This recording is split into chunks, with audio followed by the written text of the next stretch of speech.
आज मेरा टूर था और अभी मेरा क्या नाम है, पहले तो वहाँ बाजरा में सुंदरवानी जो बाजा भाई हैं वहाँ एक प्रोग्राम था, लोगों से इंटरेक्शन थी।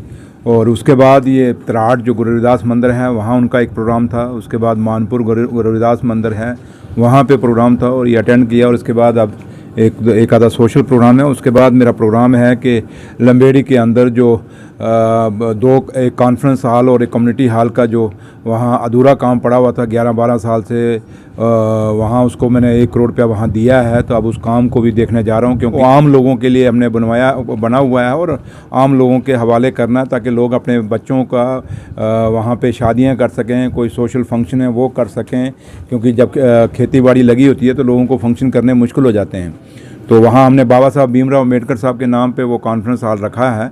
तो मैं अभी देखना चाहता हूँ वहाँ काम क्यों बंद है। मैंने डिप्टी कमिश्नर जोरी को बोला है कि वो भी आ जाएं और पता चले कि काम क्यों रोका गया है। और दूसरा, उसके बाद जो हमारा मैटरनिटी हॉस्पिटल है लंबेड़ी के अंदर, मैंने वहाँ भी विज़िट करना है।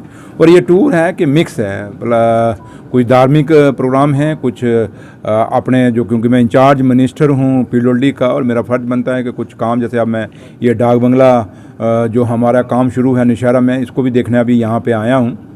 और ये भी इनको मैंने कह दिया कि 31 मार्च तक ये कंप्लीट करके देंगे। और अब वो दूसरे काम जो 2 मैंने आपको बोले उनको भी देखेंगे, क्योंकि अब काम कंप्लीट होने चाहिए, पैसा लैप्स नहीं होना चाहिए। अगर इन कामों के लिए हमने पैसे दिए हुए हैं तो पैसे कहीं लैप्स नहीं होने चाहिए। और मकसद एक ही है कि लोगों के काम हो जाएं, और ये लोगों की डिमांड पे सब कुछ हो रहा है। और लोगों ने इसीलिए मुझे जिता के नौशहरा से MLA बना के भेजा है। और being MLA of Nowshera constituency मेरा फ़र्ज़ बनता है कि लोगों के जो काम हैं उनको करूं। तो लिहाजा ये टूर था और अब मैंने वापस जम्मू जाना है। और ये 1 डे टूर था, सुबह आया हूँ, अब शाम को वापस जाऊँगा। मकसद बस यही है कि लोगों की सेवा करनी है। और लोगों ने जिस मकसद से हमें, जो वादे हमने लोगों को किए थे उसमें इलेक्शन में, वो वादे पूरे निभाने की कोशिश करेंगे जो नौशहरा कॉन्स्टिट्यूंसी में मैंने किए हुए हैं। और उन्हीं की लड़ी में ये सारे काम चल रहे हैं। बाद की बात है ये जम्मू कश्मीर के लिए, और हमारे जम्मू कश्मीर के जो स्पोर्ट्समैन हैं उनके बच्चों के लिए मुबारकबाद है कि 67 साल बाद रणजी ट्रॉफ़ी हमारी जम्मू कश्मीर की क्रिकेट टीम जीत के आ रही है। और ये खाली हमारी क्रिकेट टीम नहीं जीत के आ रही, बल्कि आप ये समझें कि जम्मू कश्मीर का जो बच्चा भी स्पोर्ट्स से जुड़ा है, चाहे वो किसी भी स्पोर्ट्स से जुड़ा है, चाहे हॉकी है, फुटबॉल है, कबड्डी है, चाहे वॉलीबॉल है, चाहे बास्केटबॉल है, या एथलेटिक्स है, या जिस तरीके की भी स्पोर्ट्स हैं जिनसे बच्चे जुड़े हुए हैं, उन बच्चों के लिए कि ये बात एक सामने आ गई है कि अगर ये टीम, क्रिकेट टीम अगर रणजी ट्रॉफ़ी का कप लेके आ सकती है तो हम क्यों नहीं, देश और दुनिया में हम लोग क्यों नहीं अपना नाम कमा सकते। तो लिहाजा एक कंपटीशन पैदा होगी बच्चों में। और इस कप का जम्मू कश्मीर में स्पोर्ट्स में एक नया अध्याय लिखा जाएगा। और एक इन बच्चों ने हमारा जम्मू कश्मीर का गौरव बढ़ाया है, हमारा मान बढ़ाया है। और जम्मू कश्मीर के मान के साथ साथ, गौरव के साथ साथ, इन्होंने अपने माँ बाप का भी गौरव बढ़ाया, उनका मान सम्मान बढ़ाया है इस क्रिकेट टीम के बच्चों ने।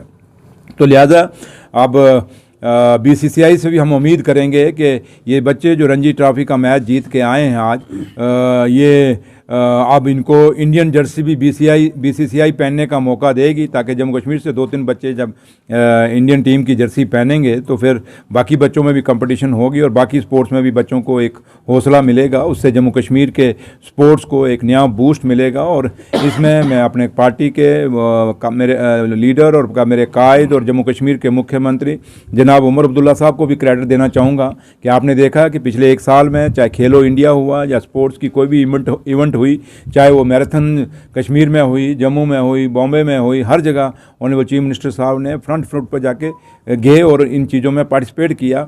उससे बच्चों को भी हौसला मिला कि जब एक प्रदेश का चीफ मिनिस्टर साहब इतना मेहनत कर रहे हैं स्पोर्ट्स को आगे बढ़ावा देने के लिए, तो हम क्यों ना करें। तो इसलिए चीफ मिनिस्टर साहब की ये वो 1.5 साल की मेहनत भी है, जिसमें इन बच्चों की भी मेहनत है, इन बच्चों के परिवार की भी मेहनत है, और बच्चों के जो कोच हैं जिन्होंने इनको कोचिंग दी उनके भी सारों की मेहनत है, जिनसे मिलके आज ये दिन हमें को यहाँ देखने को मिला है। तो थैंक यू। नया प्रोजेक्ट जो है नौशहरा के लिए नाबार्ड का जो आपने लाया है, कितना लोगों को फ़ायदा होने वाला है? एक नहीं आया, 4 आए हैं और अलग अलग जगह के आए हैं। और अभी आप 1-2 दिन में देखेंगे हमारे CRF के, PMGSY के और काफ़ी सारे प्रोजेक्ट आ रहे हैं। मतलब कि दावे से आप देख लें कि करोड़ों रुपए के प्रोजेक्ट इस समय नौशहरा में चल रहे हैं। 11 साल एक MLA यहाँ पे रहे, उन्होंने कुछ नहीं किया भारतीय जनता पार्टी के, उन्होंने सिर्फ बातें की और लोगों को टरकाया। लेकिन हमने लोगों से बातें कम की, टरकाया नहीं, बल्कि 1.5 साल के जो 11 साल में वो नहीं कर सके उससे चुगना हमने 1.5 साल में करके दिखाया है। और मेरी माँ वैष्णो देवी की कृपा रही तो अगले जो बाकी हमें 3.5 साल बचे हुए हैं इसमें मैक्सिमम सड़कें, ब्रिजेस, जो भी काम हैं, या बिल्डिंग्स के हैं, या हमारे हॉस्पिटल के हैं, या जो भी है वो सारे के सारे हम कंप्लीट करेंगे। और कुछ जो अधूरे काम हैं उनको कंप्लीट करेंगे और नए काम शुरुआत करेंगे और इन 5 सालों के अंदर अंदर सारे काम अपने पूरे भी करेंगे।